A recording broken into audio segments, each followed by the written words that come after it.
अ, मित्रों, जब ब्रह्मा जी को आदेश मिला कि आप सृष्टि की रचना करें, तब उन्होंने भगवान से एक प्रश्न किया कि हे प्रभु, मुझे कुछ ऐसा बताइए जिससे मैं सृष्टि रचना तो करूं, लेकिन इसके कर्तापने का अहंकार मुझको न हो। इसलिए भगवान ने कहा कि सुनो, मैं तुमको 4 श्लोकों में अपने रहस्य को बतलाता हूँ।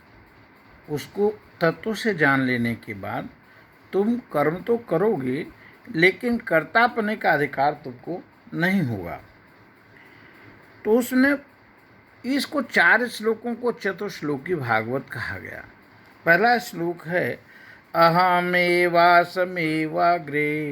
नान्यद सदसदत्परम पश्चादहं यदेतच्च जो अवशिष्यते सोऽस्म्यहम्।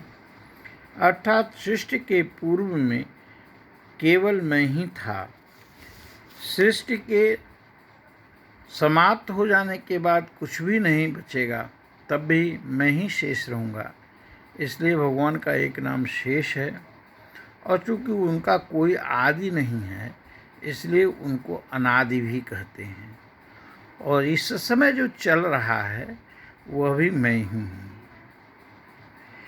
मैं ही काल हूँ, मैं ही समय हूँ।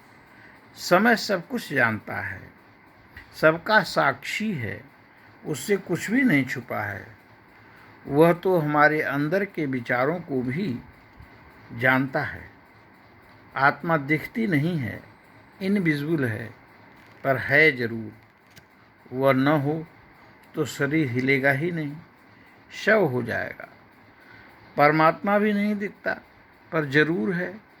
अगर नहीं होता तो सृष्टि कैसे चलती, समय पर सूर्य कैसे उगता, कैसे ऋतुएं आती। ये सारे प्रबंधन के पीछे जो शक्ति है, उसी को तो हम ब्रह्म कहते हैं।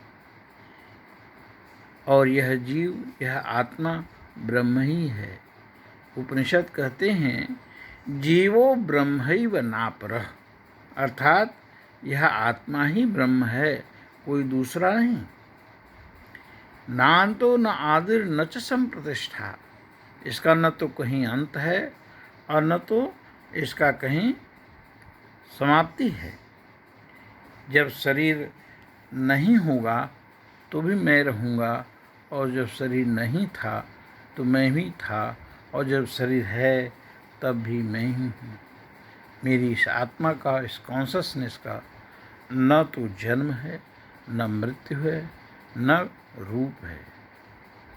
तो इस श्लोक में भगवान ने बताया कि सृष्टि के आदि में कौन था और सृष्टि के अंत में कौन था, और सृष्टि चल रही है तो कौन है।